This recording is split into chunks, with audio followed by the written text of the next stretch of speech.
Hello दोस्तों, नमस्कार। एक बार फिर आप सबका स्वागत है आपके अपने YouTube चैनल पर। दोस्तों, आज की कहानी भारत में होने वाले खौफनाक क्राइम में से एक है। कहा जाता है कि इस हत्याकांड को उस वक्त जिसने भी सुना वो अंदर तक सहम गया। कहते हैं कि इस वारदात के बाद बहुत समय तक लोगों ने तंदूर का खाना ही नहीं खाया था।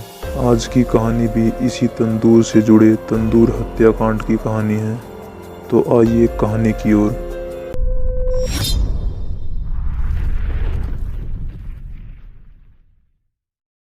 2 जुलाई 1995 की रात करीब 11:30 बजे कनॉट पैलेस के अशोक यात्री निवास के बगिया रेस्टोरेंट से आग की लपटें ऊपर दिखाई देती है। तो वहाँ एक सब्जी बेचने वाली औरत चिल्लाती है कि आग लग गई, आग लग गई। उसकी आवाज़ सुनकर पास के लोग भी वहाँ इकट्ठा हो जाते हैं और पास के ही 2 पुलिस वाले कांस्टेबल अब्दुल नजीर कुंजू और होमगार्ड चंद्रपाल भी वहाँ आ जाते हैं। तो वे देखते हैं कि आग तेज लगी हुई है। तो कांस्टेबल अब्दुल नजीर कुंजू अंदर जाकर देखते हैं तो वहाँ उन्हें तंदूर के पास 2 लोग दिखाई देते हैं। तो वो उनसे पूछने के लिए अंदर जाते हैं। तो होटल का मैनेजर केशव कुमार उसे गेट पर ही रोक लेता है। वो पूछता है कि तुम क्या जला रहे हो कि जिससे आग की लपटें इतनी तेज हो रही है। तो मैनेजर बताता है कि हम वो यूथ कांग्रेस के पुराने पोस्टर और बैनर जला रहे हैं। तो पुलिस वाला अंदर जाने की कोशिश करता है, लेकिन मैनेजर उसे वहीं समझा बुझाकर बाहर भेज देता है। कुछ देर बाद भी आग कम नहीं होती। तो पुलिस वाले को डर होता है कि कहीं आसपास आग न लग जाए। तो वो फिर दोबारा अंदर जाता है और केशव उसे फिर वहीं रोक लेता है और कहता है कि बस पोस्टर ही जला रहे हैं, थोड़ी देर में ठीक कर देंगे। लेकिन उसे थोड़ा शक होता है क्योंकि वहां से एक अजीब सी खुशबू भी आ रही थी, जैसे किसी बटर में मटन को फ्राई किया जा रहा हो। लेकिन केशव का उसे रोकना और उसकी घबराहट देखकर पुलिस वाले का शक और भी बढ़ जाता है और वो जबरदस्ती करके तंदूर के थोड़ा पास जाकर देखता है तो उसके होश उड़ जाते हैं। उसे जिस तंदूर में आग जल रही थी उसमें उसे एक इंसान की उंगलियां दिखाई देती है। वो घबरा जाता है और बिना कुछ कहे बाहर आ जाता है। तो बाहर आकर वो पुलिस स्टेशन में खबर करता है कि यहाँ कुछ गड़बड़ है और बहुत तेज आग लगी हुई है। तो इसमें वो उंगलियां किस इंसान की है और इसके पहले की कहानी वो ये थी। सुशील शर्मा जो दिल्ली यूथ कांग्रेस का प्रेसिडेंट था और इस कहानी का मुख्य किरदार है। तो इसी दिल्ली यूथ कांग्रेस में उसकी मुलाकात नैना साहनी से होती है और नैना साहनी के जरिए मतलूब करीम से होती है। नैना साहनी और मतलूब करीम भी दिल्ली यूथ कांग्रेस से जुड़े हुए थे और वे पहले से ही एक अच्छे दोस्त भी थे। तो धीरे धीरे सुशील शर्मा और नैना साहनी के बीच मुलाकात बढ़ती है और धीरे धीरे उनके बीच प्यार हो जाता है और फिर बाद में ये दोनों शादी कर लेते हैं और गोल मार्केट के पास ही एक सरकारी फ्लैट में रहने लगते हैं। तो शादी के थोड़े समय बाद ही सुशील शर्मा को लगने लगता है कि नैना साहनी और मतलूब करीम का कोई चक्कर चल रहा है, लेकिन मतलूब करीम हमेशा यही कहता था कि हम एक अच्छे दोस्त हैं।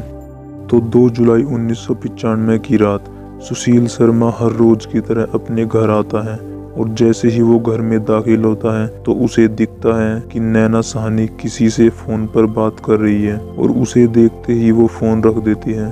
तो सुशील शर्मा उससे पूछता है कि किसका फोन था। वो बताती है कि ऐसे ही रॉन्ग नंबर था और ये कहकर किचन में चली जाती है। तो सुशील शर्मा को थोड़ा शक होता है और वो फोन उठाकर रीडायल नंबर डायल कर देता है। जब दूसरी तरफ से फोन उठता है तो उसे मतलूब करीम की आवाज़ सुनाई देती है और वो बिना कुछ कहे फ़ोन रख देता है।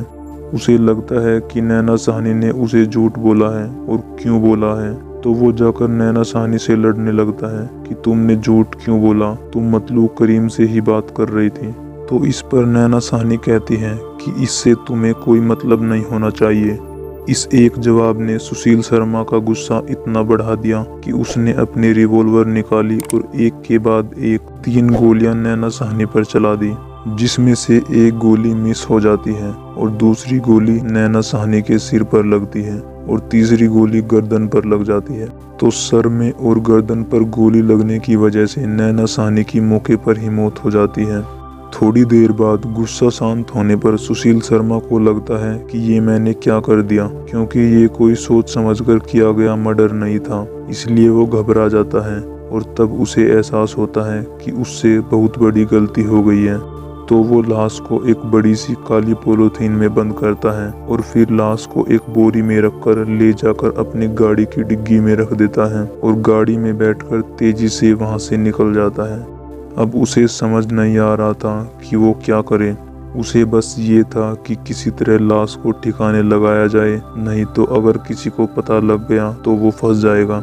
फिर वो अपनी गाड़ी को ITO रोड की तरफ मोड़ लेता है और सीधा ITO ब्रिज पहुंच जाता है। वो सोच रहा था कि किसी तरह लोगों से छिपकर वो नैना साहनी की लाश को यमुना में फेंक देगा, लेकिन ज़्यादा ट्रैफिक होने की वजह से सुशील शर्मा गाड़ी को ब्रिज के एक बार इधर तो एक बार उधर भगाए जा रहा था, मगर उसे ऐसा करने का मौका ही नहीं मिला। उसे ये डर था कि कहीं कोई उसे ऐसा करते देख न ले, नहीं तो वो फंस जाएगा। तो वो गाड़ी को मोड़ता है और सीधा अशोक निवास के बगिया रेस्टोरेंट पहुंच जाता है। वो करीब 10 बजे रेस्टोरेंट पहुंचता है और सीधा जाकर रेस्टोरेंट के मैनेजर केशव कुमार से मिलता है। दरअसल वो रेस्टोरेंट सुशील शर्मा का ही था, जिसकी सारी जिम्मेदारी उसने अपने पुराने मित्र केशव कुमार को दे रखी थी। तो वो केशव कुमार से बोलता है कि जल्दी रेस्टोरेंट को बंद करो और सबको बोल दो कि खाना खत्म हो गया है।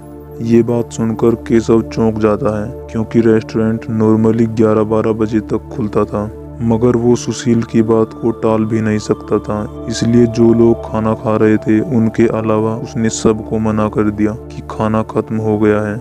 इसके बाद सुशील ने केशव के अलावा रेस्टोरेंट के सभी कर्मचारियों को भी घर भेज दिया।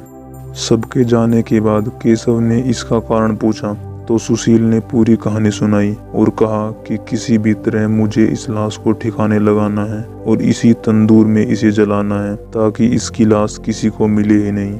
ये बात सुनकर केशव घबरा जाता है, पर क्योंकि वह उसका पुराना साथी था तो वह भी इस जुर्म में उसका साथ देने के लिए तैयार हो जाता है।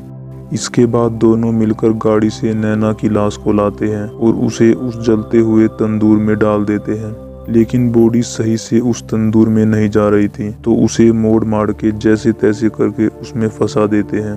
थोड़ी देर बाद सुशील शर्मा देखता है कि लाश धीरे धीरे जल रही है, लेकिन वो चाहता था कि लाश जितनी जल्दी हो उतनी जल्दी से जल जाए। तो वो केशव से उस रेस्टोरेंट में पड़े यूथ कांग्रेस के पोस्टर मंगाता है और सारे पोस्टर तंदूर में डाल देता है, लेकिन फिर भी आग तेजी से नहीं जल रही थी। तो वो वहाँ पास में रखे मक्खन में से थोड़ा सा मक्खन उसमें डालता है। जैसे ही वो उसमें मक्खन डालता है, आग तेजी से बढ़ती है और वो वहाँ रखे सारे मक्खन को एक साथ उसमें डाल देता है, जिससे आग बहुत तेज जलती है और बॉडी जलने लगती है। लेकिन आग इतनी तेज हो जाती है कि ये रेस्टोरेंट के बाहर से भी दिखने लगती है और यही वो गलती कर देता है। और फिर यही आग देखकर वो महिला चिल्लाती है और कांस्टेबल अब्दुल नजीर कुंजू भी लाश को देखकर चौंक जाता है और बाहर जाकर पुलिस स्टेशन में खबर करता है। तो फिर थोड़ी देर बाद ही पुलिस फोर्स भी वहाँ आ जाती है। जैसे ही ये बात सुशील शर्मा को पता लगती है, वो तुरंत वहाँ से भाग जाता है और पुलिस मैनेजर केशव कुमार को गिरफ्तार कर लेती है। अब किसी तरह तंदूर की आग को बुझाया जाता है और अंदर से अधजली लाश को निकाला जाता है। अब करीब रात के 1 बज चुके थे और फिर उस एरिया के जॉइंट सीपी मैक्सवेल परेरा को खबर दी जाती है और वो तुरंत वहां आ जाते हैं। फिर बॉडी को पोस्टमार्टम के लिए भेजा जाता है और केशव कुमार से पूछताछ शुरू होती है, लेकिन वो पुलिस को कुछ बताता ही नहीं और उन्हें घुमाता रहता है। फिर अगले दिन पोस्टमार्टम रिपोर्ट आती है और पता लगता है कि ये लाश किसी महिला की थी। फिर जब ये खबर न्यूज में छपी तो मतलूक करीम ने ये खबर पढ़ी और वो तुरंत पुलिस स्टेशन पहुंच जाता है और बॉडी की शिनाख्त करता है और एक अंगूठी को देखकर वो पहचान जाता है कि ये लाश नैना साहनी की ही है। तब पहली बार मतलूक करीम बताता है कि ये लाश नैना साहनी की है और इसका मर्डर सुशील शर्मा ने ही किया है। अब पुलिस सुशील शर्मा को ढूंढना शुरू कर देती है, लेकिन सुशील शर्मा कहीं नहीं मिलता है।